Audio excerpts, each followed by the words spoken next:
हालात है गर्दिश में अपने कतराते हैं। हालात है गर्दिश में अपने कतराते हैं।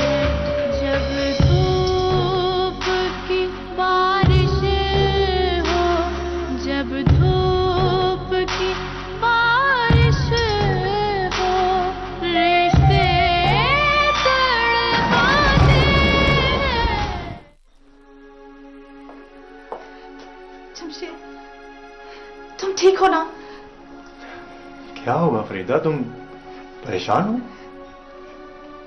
तुम्हें कुछ पता नहीं है? बाहर तुम्हारी गाड़ी पर किसी ने फायरिंग की है।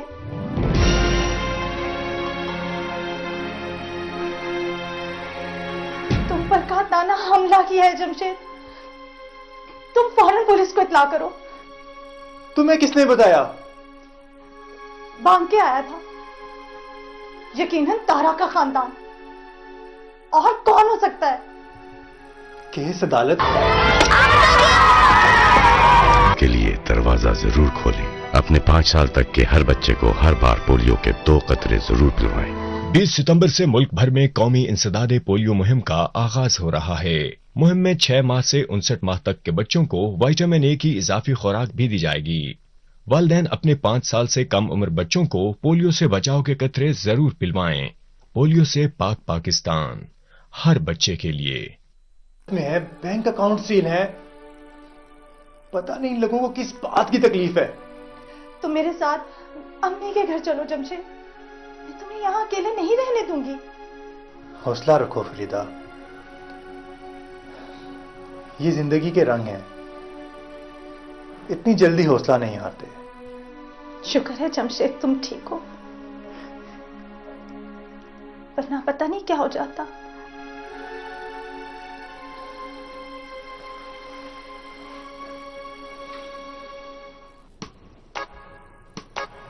राजा जी, आज भी डॉक्टर साहब नहीं आए हैं। उनके कमरे में ना प्रेस वाले इकट्ठे हुए हैं और तरह तरह की खबरें बना रहे हैं। हुस्ना जी, आज सारे अखबारों में खबर लगी है। शुक्र है कि अल्लाह मियां ने डॉक्टर साहब को बचा लिया। हुस्ना जी, सदके का तो बहुत सारा गोश्त आया होगा किचन में। अल्लाह भला करे, आज तो मटन बिरयानी खिला देना। क्यों, किसका वलीमा है जो मटन बिरयानी बनवा लूं? तो मटन बिरयानी सिर्फ वलीमे पे बनती है? नहीं, खत्म पे भी खाई जाती है। और खत्म से मुझे याद आया, आपने पिछले महीने का बिल भी नहीं दिया है राजा जी। हुस्ना जी, इतने मरीज रोज रोटियां खा रहे हैं, अगर मैंने रोटी खा ली तो कौन सा फर्क पड़ता है? राजा जी, मरीजों से खाने का बिल लिया जाता है और स्टाफ के लिए फ्री खाने की कोई सहूलत नहीं है। आप है कि हर महीने नई स्टोरी घर के सुना देते हैं मुझे। वास्ता खुदा का है हुस्ना जी, डॉक्टर साहब को शिकायत बिल्कुल न करना। अगर हूर बानो ने हाथ होला रखा ना तो सारे बिल लगा कर दूंगा। बस आज मैं आपको ना आखिरी वार्निंग दे रही हूं। हुस्ना जी, कर्ज तो अदा हो ही जाएगा। बड़े दिन हो गए आपने कोई ताजा गजल नहीं सुनाई हमें। अच्छा, सुनाऊं ताजा कलाम? इरशाद। जब रात ढलती है तारे चमकने लगते हैं, जब रात ढलती है तारे चमकने लगते हैं, जुगनू दमकने लगते हैं। अंधेरी रात में एक मजबूर कुत्ता, अंधेरी रात में एक मजबूर कुत्ता जिसकी आंखें काली हैं, जिसकी आंखें काली हैं, मेरे घर के दरवाजे की जानिब मुंह उठाकर रो रहा है। वाह वाह वाह वाह वाह वाह वाह, कुत्ता रूड़ियां कर रहा है। शायद इसको कोई चोर नजर आ गया हो। कौन सा चोर? ये आप दाद दे रहे हैं? शर्म नहीं आती आपको? आप इस काबिल ही नहीं है। आप तो नाराज हो गई हैं हुस्ना जी। मैं तो आपकी नाजुक ख्याली की दाद दे रहा था।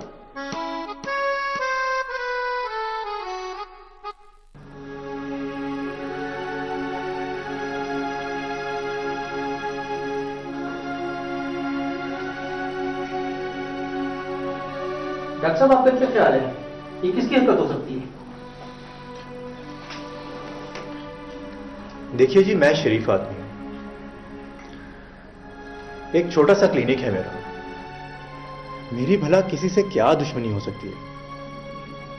प्राइवेट प्रैक्टिस करता हूं, दिन रात मरीजों के साथ मेरा राब्ता रहता है।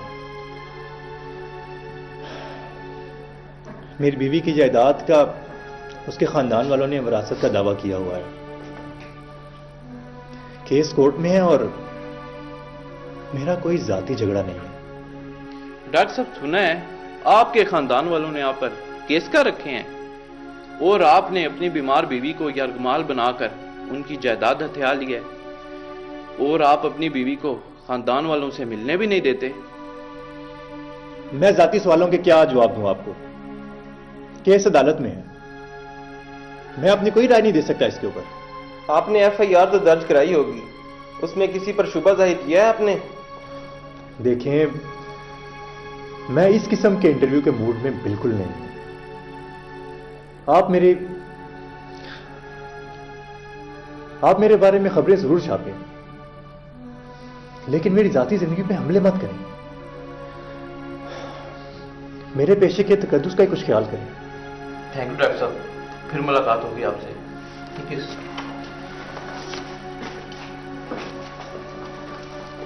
डॉक्टर साहब, मुबारक हो, अल्लाह ने आपको नई जिंदगी दी है। शुक्र है आप गाड़ी में मौजूद नहीं थे। मरीजों की दुआएं हैं, अल्लाह आपको हर मुश्किल से बचाएगा। देखें,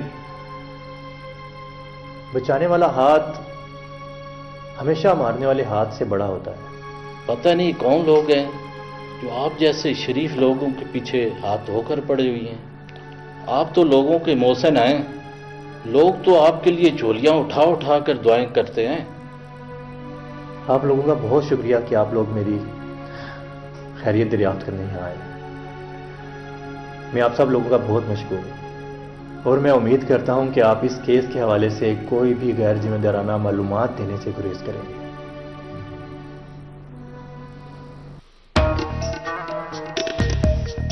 बच गया कमबख्त। खैर, देख लेंगे। रियासत अली, अदालत की तारीख नजदीक आ रही है और तारा का बयान बहुत जरूरी है। वैसे मैंने सुना है तारा ने ना फरीदा की जिंदगी हराम कर रखी है। जोहरा, अगर बीबी जान उस घर में रहती ना तो पल पल की खबर आ जाती। खैर, अभी भी ड्राइवर से काफी कुछ पता चल जाता। वैसे मैंने जब भी इस लड़की को बाहर ले जाने की कोशिश की है, अल्लाह का कोई ऐसा निजाम है, कभी कामयाबी नहीं मिली। अब ये दुश्मनी उस मरहले पे पहुंच चुकी है जहां से पीछे हटना मर्दानगी की शान के खिलाफ हो। इस लड़की ने हमारे खानदान की कमर तोड़ दी है। हमारा नाम, हमारी इज्जत, हमारी जायदाद सब दांव पे लगे। हाय, मुझे तो लगता हमारे हाथ कुछ नहीं आना। ये तारा अगर वाकई पागल होती ना तो हमारी बातों में आ जाती। बीमार जरूर है, मुझे पागल तो ये कहीं से नहीं लगती। फिर इस माँ की बेटी है, बाबा को पूरा खानदान भुला दिया था उस औरत ने। तुम कैसी औरतों वाली बातें करती हो? वही कम हिम्मती की। हम राजपूत हैं, राजपूत, और हमारे खानदान से टक्कर लेना कोई आसान काम नहीं है। इस डॉक्टर को मैं ऐसा सबक सिखाऊंगा, ऐसा सबक सिखाऊंगा कि सारी जिंदगी याद रखेगा।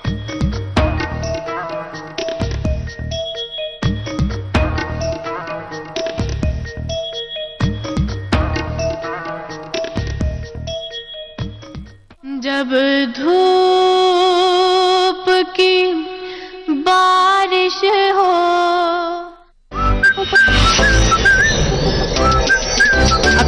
7:00 धूप की बारिश हो।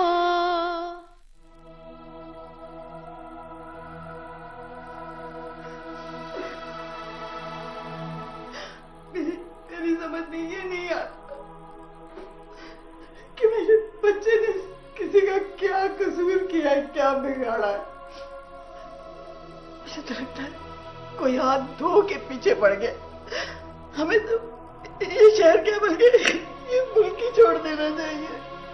अल्लाह का लाख लाख शुक्र है अम्मी, उसने हमें किसी मुसीबत से बचा लिया। अल्लाह की अनायत है हम पे कि जमशेद उस वक्त गाड़ी में मौजूद नहीं था। अम्मी, किसी गरीब की दुआ काम आ गई हमारे। अम्मी, मुझे तो लगता है कि जमशेद को अभी गार्ड रख लेना चाहिए। इस सूरत हाल में एहतियात बहुत जरूरी है। शुक्र है, पता नहीं क्या हो जाता, मैं और अफान कहां जाते। रोना बंद करो, मुझे तो ये सब तुम्हारे खानदान की कारस्तानी लग रही है। ऐसा क्या किया उन्होंने? आप हर बात मेरे खानदान पे क्यों ले आती हैं? आखिर मेरा क्या कसूर है? बकवास बंद करो अपनी। जब से हमारे घर में आई हो एक मुसीबत पड़ी हुई है। कभी थाने, कभी कोर्ट, कभी कचहरियां, और अब ये कातलाना हमला। पता नहीं किस मनहूस घड़ी में तुम्हारे कदम इस घर में पड़े थे। आप मुझ पे क्यों चीख रही हैं? तो क्या करूं, किससे कहूं? जाओ तुम, जाकर दो अदालत में बयान।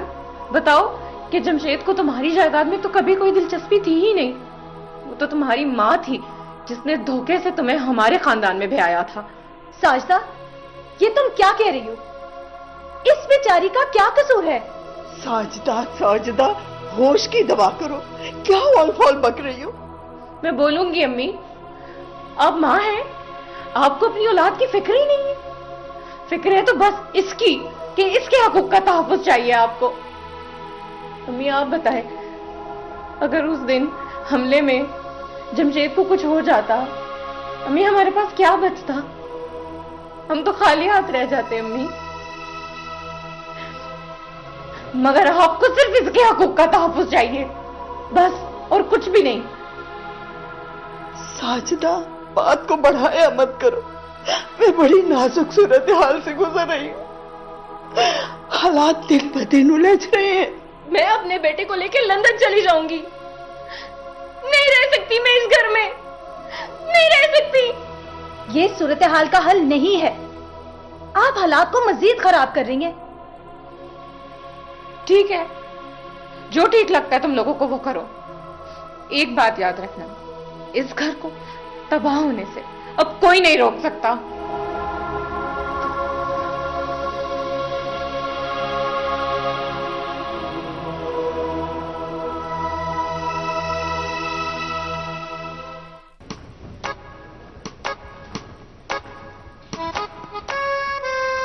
अस्सलाम वालेकुम। वालेकुम अस्सलाम। आइए बैठिए।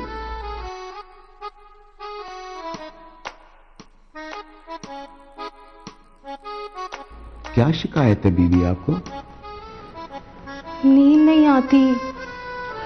हाँ, जवानी में ऐसी शिकायतें आम होती हैं। हाँ, क्या दौर था। काली रातें भी सुनहरी लगती थी। वैसे भूख ठीक लगती है ना आपको? बस खा लेती हूँ, थोड़ा बहुत। फास्ट फूड नहीं खाती। डाइटिंग तो नहीं करती आप? आजकल की लड़कियां दुबला होने के लिए पैरों भूखी रहती हैं। कभी कभी जब वजन थोड़ा बढ़ जाता है ना, तो थोड़ा सा परहेज कर लेती हूँ। वैसे तो आप बड़ी स्मार्ट हैं, माशाल्लाह। ये क्या कह रहे हैं आप? मेरा मतलब है वजन कंट्रोल में है ना। वैसे हैं आप बहुत नाजुक अंधाम। मैं इतने लंबे इंटरव्यूज नहीं दे सकती। मुझे डॉक्टर साहब से मिलना है। जल्दी मुझे अंदर भेजें। अगर वो आज मसरूफ हैं तो मैं कल आ जाऊंगी। चलिए अंदर।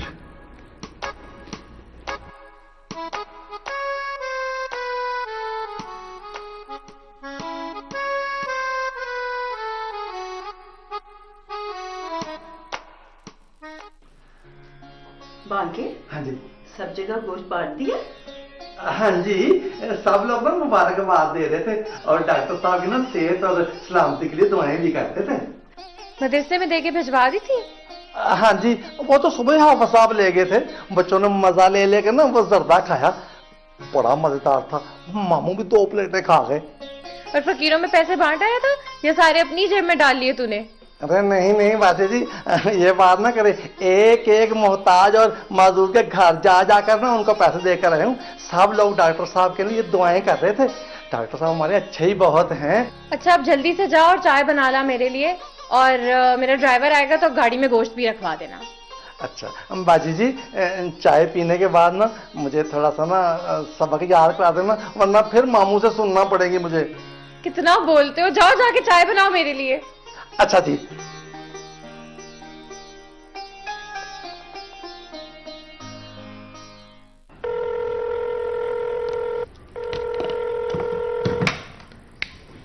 हाँ बांके, क्या?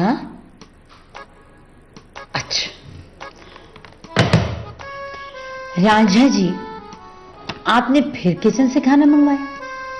ओ जी, भूख लगी थी और वैसे भी लोड शेडिंग की वजह से चूल्हे में गैस नहीं थी, तो इसलिए मैंने मंगवा लिया। आप ऐसा करें, मिट्टी के तेल का चूल्हा रख लें। आपने मजाक ही बना लिया है। ओ जी, हूर बानो पैसे छोड़े तो चूल्हा खरीदो ना। वैसे भी नाम हूर बानो है और दिन दहाड़े लोग डर जाते। आप तो जैसे शहजादा गुलफाम है ना रांझा साहब।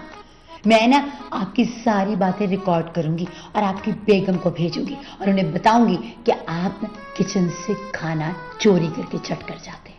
ओ ना ना हुस्ना जी, ऐसा जुल्म ना करना, मैं सारे बिल क्लियर कर दूंगा। आप ऐसा करो ना कि कुछ ताजा कलाम तो सुनाओ हमें। रहने दें।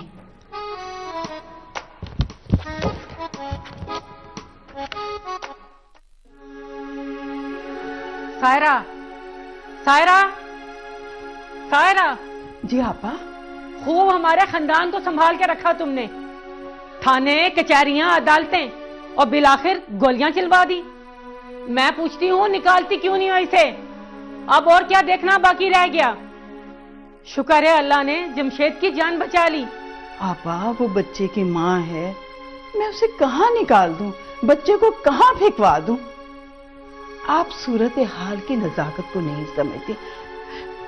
उसके माँ बाप तो हैं नहीं, ना ही बहन भाई हैं, सौतेले रिश्तेदार हैं जो उसके खून के प्यासे हैं। वो उसे मारने से भी दरेग नहीं करेंगे और इल्जाम जमशेद पे आ जाएगा। बाहर में जाए ये लड़की, इसका बच्चा। हमें तो जमशेद के सेहत और तहफ्फुज़ की फिक्र है। आप ऐसा मत कहें, वो जमशेद का बेटा है, उसका हक है इस घर में रहने का। बस आप दुआ करें कि अल्लाह सलामत रखे जमशेद को और इस घर को दुश्मनों से दूर रखे। अरे जमशेद की जिंदगी की खैर मांगो, बस दुआ करो अल्लाह ताला उसे सेहत दे। आपको क्या पता कि वो कितनी मजबूर है। उसकी एक खाला है जो लंदन में रहती है और उसका एक बेटा है और वो साजिशों के जाल बिछा रही है। अब ये कहानी पुरानी हो गई है सायरा। ये लड़की बीमार है, पागल है, इसको किसी पागलखाने में दाखिल करवा दो। भाई फरीदा मौजूद है, बच्चा संभाल लेगी और अपनी जान इस पागल से छुड़ा दो।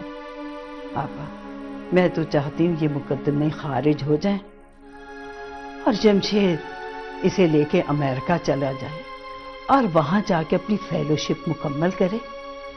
अब इन हालात में यहाँ रहना उसका बहुत मुश्किल है। जो चाहो सायरा तुम करो, मगर इस लड़की को घर से निकाल दो। मेरा इस घर से बहुत गहरा रिश्ता है। मैं तुम्हें समझा ही सकती हूँ, मैं ये सब कुछ नहीं देख सकती सायरा।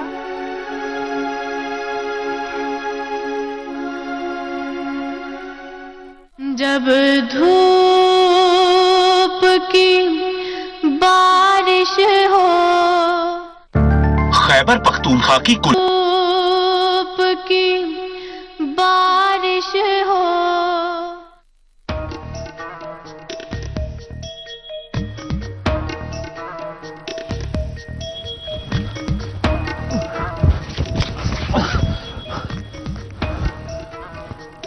अच्छा सबक सिखाया ना इसे। बदजात ने सारा काम खराब कर दिया। चौधरी साहब, मेरी इतला के मुताबिक डॉक्टर गाड़ी में मौजूद था। चौधरी साहब, मुझे तो पता ही नहीं चला कब उसका प्रोग्राम तब्दील हो गया। इतनी भारी रकम वसूल की है तूने और इतना सा काम नहीं हुआ तेरे से। चौधरी साहब, सिर्फ एक मौका मुझे और दे दे। आपकी बार मेरा निशाना कता नहीं होगा। सारे प्रेस में हंगामा मच गया। वार्निंग मिल गया डॉक्टर को और अब ये काम और मुश्किल हो गया और वक्त हाथों से निकलता जा रहा है। डॉक्टर की जिंदगी के दिन गिने जा चुके हैं चौधरी साहब। आपकी बार मैं भी जाऊंगा शिकार खेलने। देखता हूं कब तक बचता है मेरी वार से। वाह मेरे शहजादे, अरे दिल खुश कर दिया तूने।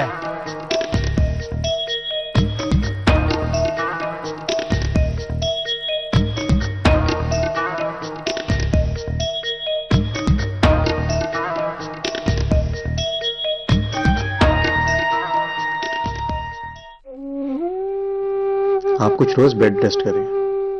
आपको पता है आपका बीपी कितना हाई है। दवाएं बाकायदगी से लें और परहेजी खाना खाया करें। जमशेद,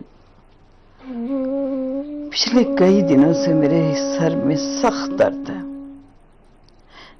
वो उस दिन जो फायरिंग वाला किस्सा हुआ था ना, उसके बाद से तो ऐसे लगता है जिंदगी से सुकून ही निकल गया। जमशेद बेटा, तुम अमेरिका चले जाओ। हालात दिन ब दिन बिगड़ रहे हैं। कैसे चला जाऊं अम्मी? मेरे तो पैरों में जंजीरें बंधी हुई हैं। तुम्हारे ससुराल वालों ने घेरा तंग कर दिया तुम पर। हालात दिन ब दिन बिगड़ रहे हैं। अम्मी, इस सूरत हाल में तो मैं मुल्क से बाहर भी नहीं जा सकता। एक बीमार जिंदगी का बोझ मेरे कांधों पर है और अगर तारा को इस सूरत हाल में मैं छोड़ के जाता हूं तो उसके सौतेले बहन भाई उसे जिंदा नहीं छोड़ेंगे और फिर मेरा बेटा अपनी मां से महरूम हो जाएगा। जमशेद, जब मैं अफान को देखती हूँ ना तो मेरा दिल फटने लगता है कि वो कब तक फरीदा के रहमो करम पे रहेगा। उसकी मां तो हमेशा ऐसी ही रहेगी। फरीदा ख्याल रखती है अम्मी उसका, मगर तारा तो फरीदा को बिल्कुल बर्दाश्त नहीं करती। मेरी जिंदगी में तो एक नई आजमाइश शुरू हो गई है अम्मी और अगले हफ्ते अदालत ने तारा को तलब किया है। ना जाने वो क्या बयान दे दे। तारा का सेहनी तवाज़ुन ठीक नहीं है। वो किसी वक्त भी कुछ भी कहता है।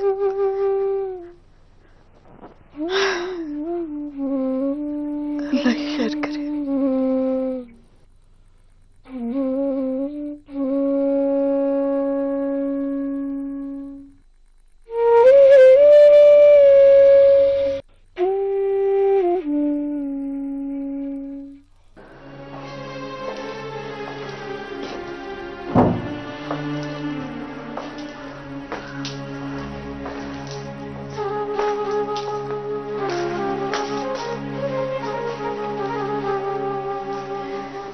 तारा सो गई है? हाँ, वो जल्द सो जाती है। दवा से बड़ी गहरी नींद आती है। जमशेद, तुम अपने कमरे में जाओ। अफान अकेला काट पर सो रहा है। जाके आ तो डर जाएगा। फरीदा, तुम मुझे अवॉइड क्यों करती हो? अगर थोड़ी देर तुम्हारे साथ बैठ जाऊंगा तो कौन सी क़यामत आ जाएगी। तारा के रवैये ने मुझे डरा दिया है जमशेद। कभी कभी सोचती हूँ अनजाने में बड़ा जुल्म कर बैठी हूं मैं।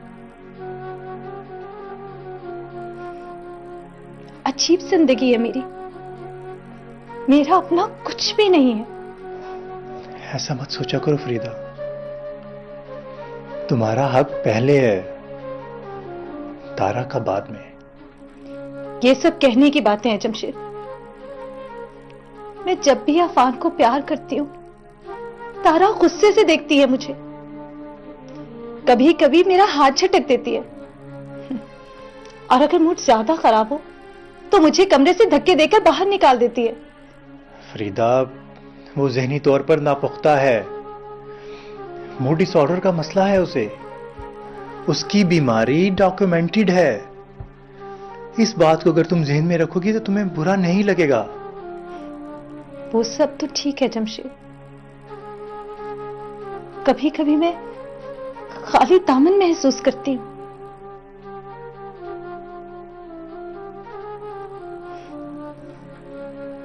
आखिर मैं भी तो इंसान हूं। तुम मेरी जिंदगी का सबसे बड़ा सहारा हो फरीदा, मेरी तारीक राहों की रोशनी हो तुम। अपनी अहमियत समझो।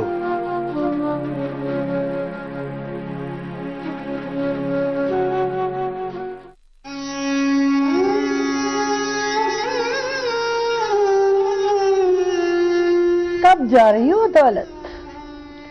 अगले हफ्ते। हाला मुझे बहुत डर लग रहा है, आप आ जाए ना। डरने की क्या बात है? तुम सारी बातें वकील से साफ साफ कह देना कि ये शादी तुम्हारी रजामंदी से हुई ही नहीं थी, और ना ही इस वसीयत से तुम्हारा कोई ताल्लुक है। बाकी बातें वकील खुद ही जिरा करके निकलवा लेगा। लेकिन खाला, जमशेद ने तो ऐसा कुछ नहीं किया, और वो तो हमारी फैमिली को भी नहीं जानता, और ना ही उसको अम्मी की वसीयत के बारे में कोई इल्म है। दिमाग खराब हो गया तुम्हारा। तुम्हारे शौहर ने तुम्हारे सामने एक जीती जागती औरत लाकर बिठा दी है। तुमने अदालत में ये कहना है कि ये शादी तुम्हारी मर्जी के खिलाफ हुई है। बस यही एक तरीका है जमशेद को फंसाने का। लेकिन खाला, अगर मैं ये बयान अदालत में दूंगी तो ये लोग मुझे घर से निकाल देंगे, मेरा बच्चा मुझसे छीन लेंगे। देखो तारा, खौफजदा होने की जरूरत नहीं है, मैं खुद आ रही हूं।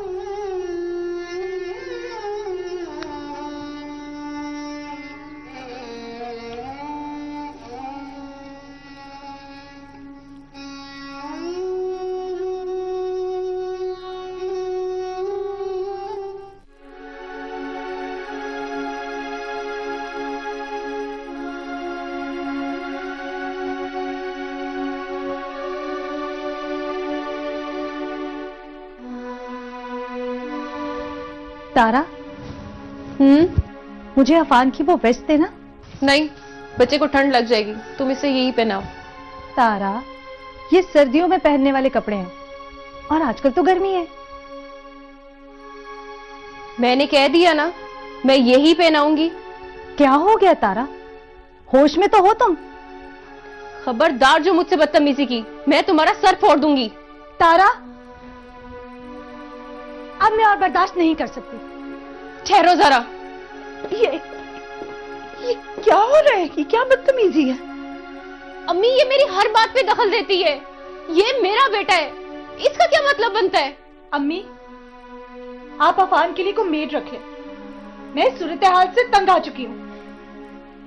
तारा वायलेंट होती जा रही है, और मैं ये सब कुछ बर्दाश्त नहीं कर सकती। फरीदा, इस सिचुएशन में तुम अपनी मर्जी से आई हो। हाँ, गलती है मेरी। मुझे लगा मेरी जिंदगी खुशियों से भर जाएगी। मैं गलत थी।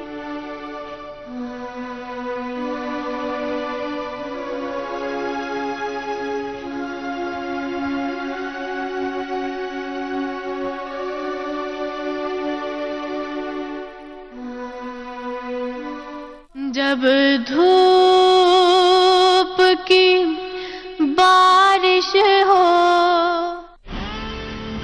जोंग लाया धूप की बारिश हो।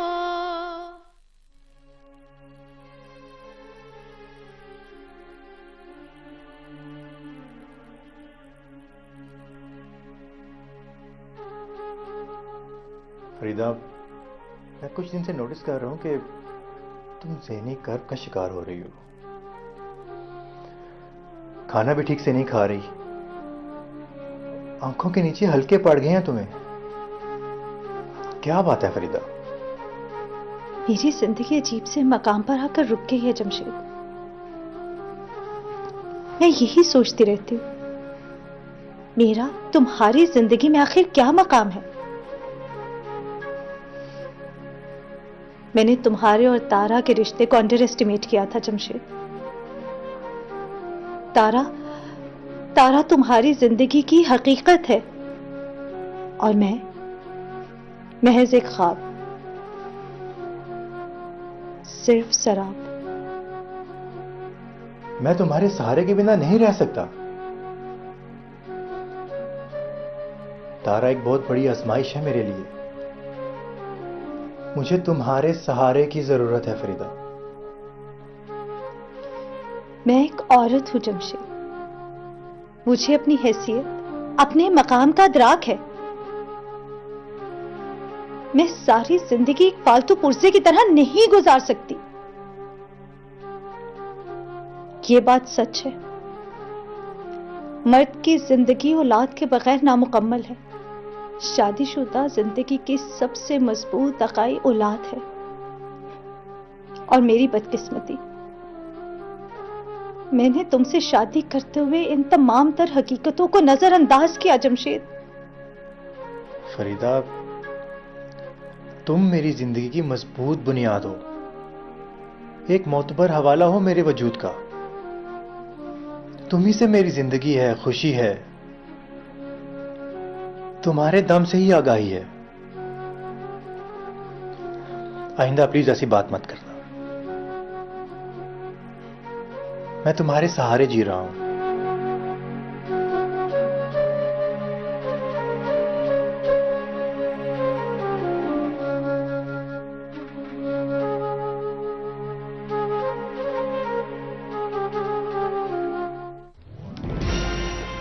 अरे ये क्या कर रहे हो तुम लोग? बांके, तुम ये रखो और जाओ। तारा, तुम्हारी वार्डरोब बिखरी पड़ी थी तो सोचा सेट करवा देती हूँ। मैं अपनी वार्डरोब खुद सेट करूंगी। None of your business. कैसी बातें करती हो? मेरा भी तो इस घर से ताल्लुक है ना। ये घर मेरा है, जमशेद मेरा शोहर है। तुम्हारी क्या हैसियत है इसकी जिंदगी में? जबरदस्ती घुस आई हो तुम। तारा, मुंह संभाल के बात करो, तुम हद से गुजर रही हो। Shut up! खबरदार जो मेरी बात में दखल दिया तो।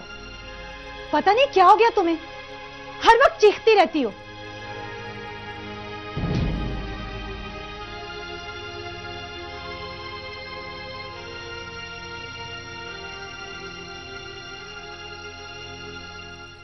बांके, हो बांके। राजा जी, आज आपके पास पेशेंट्स नहीं आ रहे?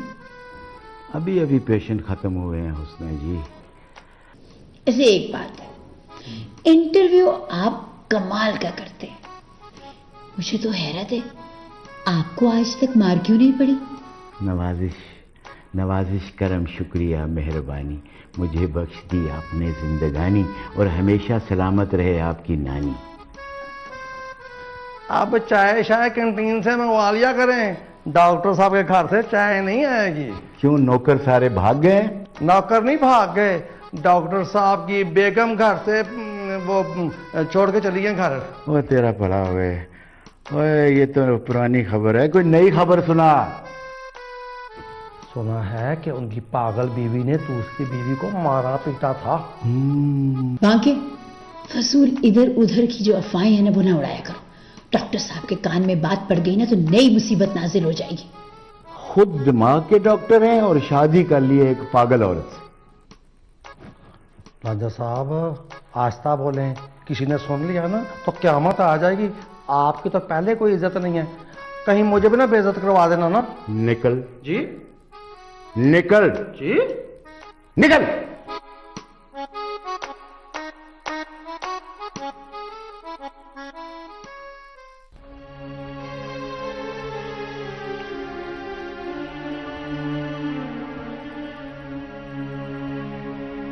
शुक्रिया अम्मी। आप इस शहर में ना होती तो न जाने मेरा क्या होता।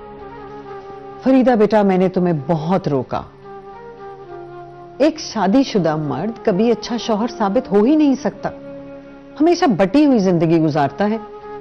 और फिर तारा के केस को समझने में तुमने बहुत गलती की। वो अमीर खानदान की एक इकलौती बेटी है, हमेशा हावी रहेगी जमशेद पर। मैं तो जमशेद की जिंदगी को आसान करने के लिए उसकी जिंदगी का हिस्सा बनी थी। मैंने तारा को खुले दिल से कबूल किया है।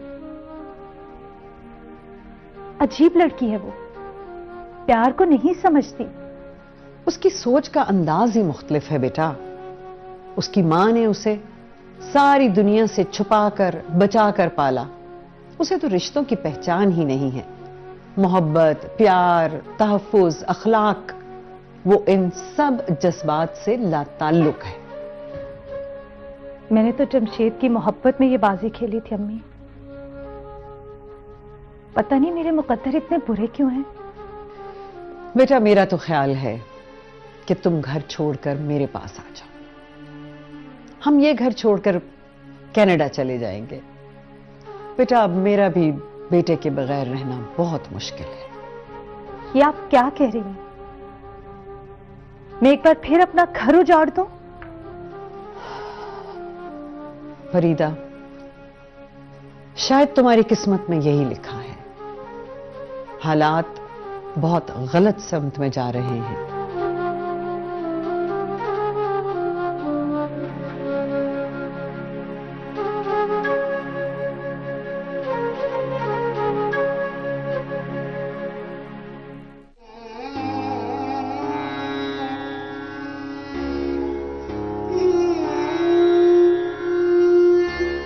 तारा, तुम सो जाओ और अफान को भी सुला दो। तुम्हें पता है ना, सुबह अदालत जाना है और हमारा बयान रिकॉर्ड होना है। मुझे डर लगता है जमशेद, मैं नहीं जाऊंगी। तुम मेरी जगह बयान दे दो ना। मुझे कुछ नहीं पता, मैं क्या कहूंगी। तारा, अदालत तुम्हारा मौकफ जानना चाहती है। तुम्हें पता है ना कि मुझ पर इल्जाम है कि तुम्हारी अम्मी की जाली वसीयत बनाई है और तुम्हें अब से बेजा में रखकर सारी जायदाद में जब्त करना चाहता हूं। बस अब तुम अल्लाह को हाजिर नाजिर जानकर ये बयान दे दो कि ये सब कुछ दुरुस्त है। और मेरा ख्याल है कि अब तुम इस मामले की नौयत को समझ सकती हो, क्योंकि तुम्हारा एक गैर जिम्मेदाराना बयान कोई भी परेशानी खड़ी कर सकता है। नहीं, आपने तो ऐसा कुछ नहीं किया। बस यही पूछना चाहते हैं वो लोग तुमसे। जो तुम्हें सही लगे वो कह देना। अगर मैं अदालत में ये कह दूं कि मैं कुछ नहीं जानती, मेरी अम्मी ने वसीयत कब की थी और तुमने फरीदा से शादी से पहले मुझे कुछ नहीं बताया, तो क्या अदालत तुम्हें सजा देगी? कह दो तारा, ये सच है कि मैंने तुम्हें कुछ नहीं बताया और ना ही तुम्हें तुम्हारी अम्मी की वसीयत के बारे में कुछ मालूम है। अदालत अगर तुम्हें सजा दे देगी तो मैं और अफान कहां जाएंगे? अल्लाह ने गुमान है तुम्हारा और अफान का। यह भी तो हकीकत है कि मैंने तुम्हें कुछ नहीं बताया। तारा, तुम इस मुकदमे का सबसे अहम किरदार हो और सबसे ज्यादा बेखबर भी। तुम्हें तो यह भी नहीं पता कि ये सब कुछ क्यों हुआ। मैं तुम्हें माफ कर चुकी हूं जमशेद, और फरीदा को भी कुछ नहीं कहना चाहती। अगर अदालत ने तुम्हें जेल भेज दिया तो मेरा और अफान का क्या होगा? मेरी जिंदगी तो बिल्कुल अकेली है। मेरी जिंदगी में तो तुम और अफान।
जब धूप